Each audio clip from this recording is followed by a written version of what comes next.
Bovan, Vanakkam, and welcome back to Light of the Lotus.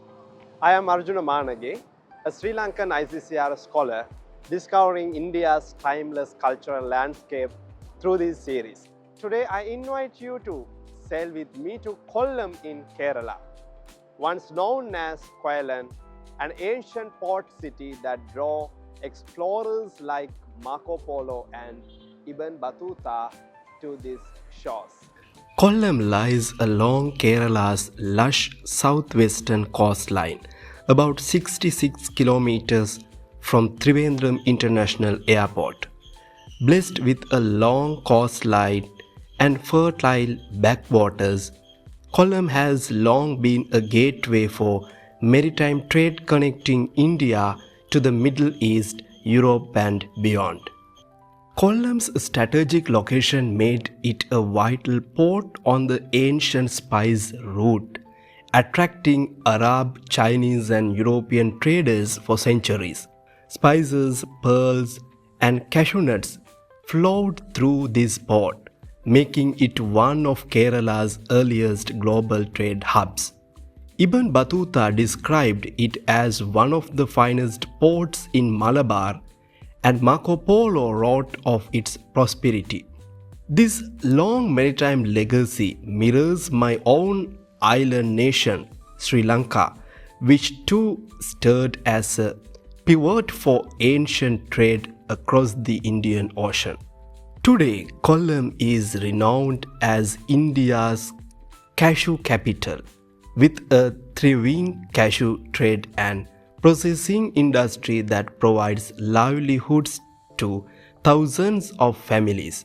The cashew economy has shaped local life, empowering communities, especially women, in small-scale processing units.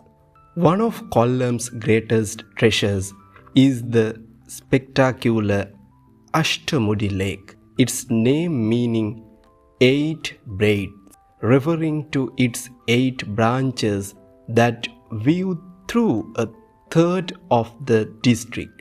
Drafting along its triangular backwaters offers a glimpse into local life. Fishermen casting nets, children rowing, dugouts to school, and traditional houseboat gliding slightly under coconut groves. A backwater cruise from Kollam to Alappuzha, an 8-hour journey, is a beautiful way to experience Kerala's aquatic nature.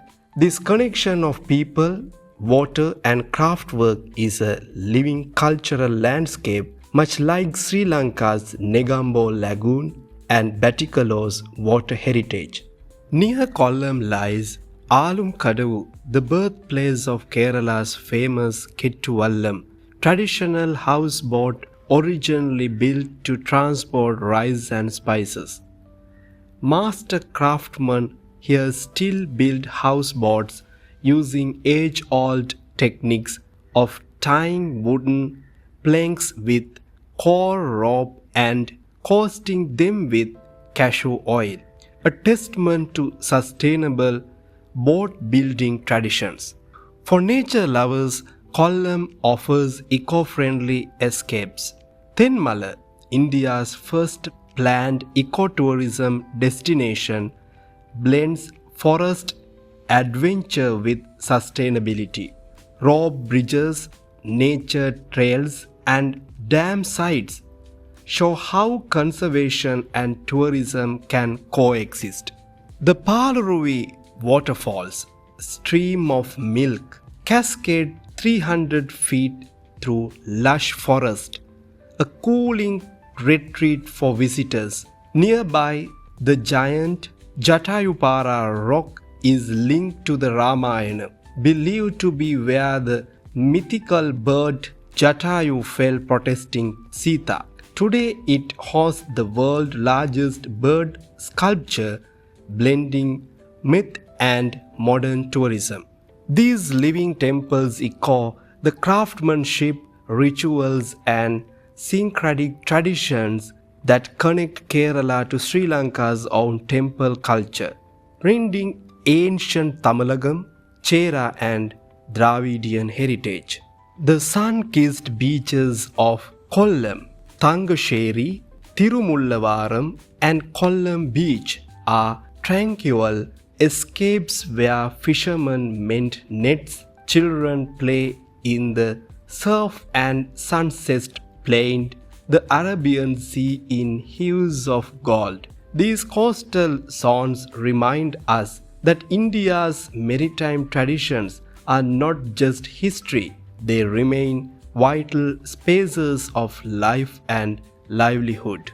Through centuries, Kollam welcomed traders, missionaries, and settlers, Arabs, Chinese, Portuguese, Dutch, and British. All left traces in churches, lighthouses, and colonial remnants. The old Thangasheri lighthouse still watches over the coast, guiding modern sailors as it did explorers of old. As a Sri Lankan scholar, Kollam fascinates me for its role in our shared maritime past. For centuries, ships from Lankan's ancient ports like Manthe and Gaul sailed these waters, exchanging spices, pearls, and culture. These historic Indian Ocean connections shaped languages, rituals, and artistic expressions that endure in both lands today.